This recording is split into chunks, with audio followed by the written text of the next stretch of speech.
Merci beaucoup pour ces précisions, Sandra Tchombo. Vous avez entendu ça, Guillaume Bigot. Paris derrière Medellín, le terrain de jeu des cartels de la drogue colombiens. La France qui est globalement derrière le Mexique. Il n'y a que le Brésil et l'Afrique du Sud qui est derrière la France en termes de sécurité dans les grandes villes. C'est quand même hallucinant. Ah oui, mais attention, mais la Colombie, c'est un pays qui est multiracial et c'est très bien pour la France d'être aussi multiracial, c'est pas le souci, mais c'est un pays, la Colombie, qui est uniculturel. C'est-à-dire qu'il y a une seule culture et des mœurs et une pression sociale qui est très importante. Le fait qu'il y ait du trafic de drogue fait qu'il y a une violence énorme, comme au Mexique d'ailleurs, qui n'a rien de comparable avec celle qui est comparable en France.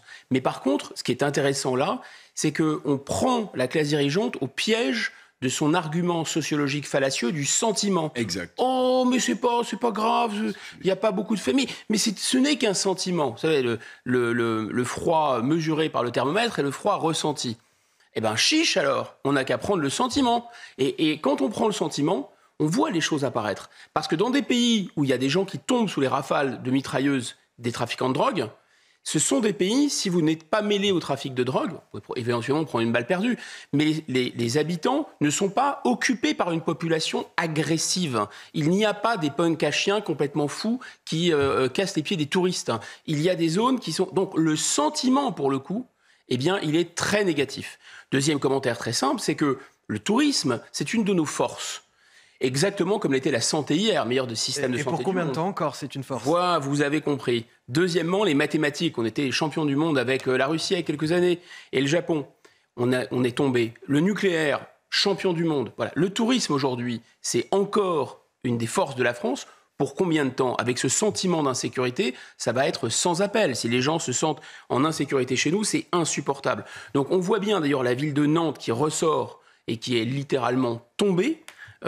Mais comme la mer, toute imbibée d'idéologie 68 heures, elle veut absolument faire venir 700, par exemple, 700 migrants qui sont des hommes jeunes de moins de 30 ans, ah bah, le résultat, c'est pas fait attendre. En fait, lorsque vous êtes confronté, vous avez une criminalité, une délinquance, je pourrais dire, qui est normale et résiduelle dans toute société. Alors, elle n'a pas le même niveau, hein. Suivant que vous ayez du trafic de stupéfiants, suivant que vous avez des écarts de niveau de vie, suivant que dans la culture du pays, c'est plus ou moins violent. La Colombie, c'est le pays de ce qu'on appelle la violentia. Il y a quelque chose dans l'histoire de la Colombie qui est extrêmement violent. Vous avez en plus des écarts de niveau de vie considérables. Et vous avez ce trafic de stupéfiants. Il n'en reste pas moins que dans ce pays, comme dans beaucoup d'autres pays très violents dans le monde, beaucoup plus violents que la France, j'avais déjà cité le Brésil, avec beaucoup plus d'armes à feu, beaucoup plus d'homicides, rien à voir, vraiment, vraiment des coupes-gorges, vous avez un contrôle social. C'est-à-dire que vous avez, si vous donnez votre argent aux voleurs, si vous ne vous les mêlez pas au trafic de drogue, il n'y a que de la violence, je vais dire, crapuleuse et criminelle. Que ça. En France, il n'y a pas que ça. En France, il y a un affaissement, un auto-affaissement de l'État, un auto-affaissement de l'autorité publique, qui donne lieu à des manifestations d'agression, d'agressivité parfois gratuite, de violence gratuite, et une espèce de haine, qui est une haine parfois ethnico-religieuse, qui est une haine des punks à chiens, qui est une haine de tout ce qui représente, on va dire, la marginalité, parce que cette marginalité, elle est choyée, elle est biberonnée, elle est importée de l'extérieur, par une classe dirigeante qui adule, non pas le veau d'or, mais l'étranger. Quel sursaut aujourd'hui, le marginal. Quelle voilà. action à mener pour rétablir l'ordre? Quelle priorité selon vous, Guillaume Bigot? Ah bah, avoir une classe dirigeante qui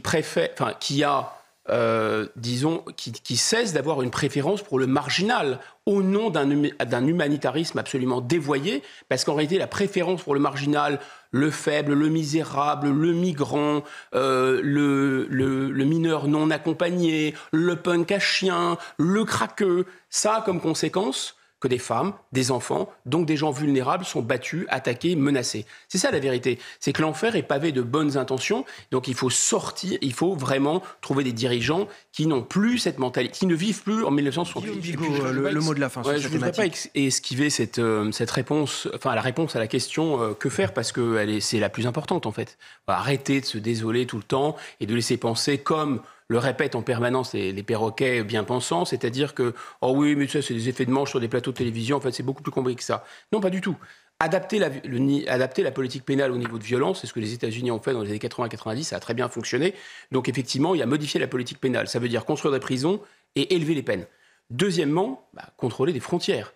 Et là où c'est intéressant, c'est qu'on a dénoncé la tartufferie de la question du sentiment, mais on dénonce aussi la tartufferie du pseudo-racisme, de la pseudo-xénophobie. En fait, les Français sont ravis d'accueillir des étrangers, pas seulement parce que ça rapporte de l'argent, mais parce que nous sommes un peuple extrêmement accueillant. Oui, nous voulons des étudiants qui respectent, des étudiants de haut niveau, qui respectent les valeurs de la France et les règles françaises. Nous voulons des cadres de haut niveau qui viennent en France travailler, renforcer nos effectifs. Personne ne parle d'immigration zéro, mais diviser l'immigration par 4 et arrêter de faire venir des étrangers malfaisants, agressifs, qui nous agressent et qui agressent en plus les étrangers du reste du monde qui viennent, oui, ça suppose, je répète, de sortir de la tête des gens qui nous dirigent parce qu'ils sont restés bloqués en mai 68 et parce qu'ils pensent que les marginaux, les punks à chiens et les migrants agressifs, eux, ce sont les victimes, alors que ce sont des gens violents qui vont agresser des gens faibles.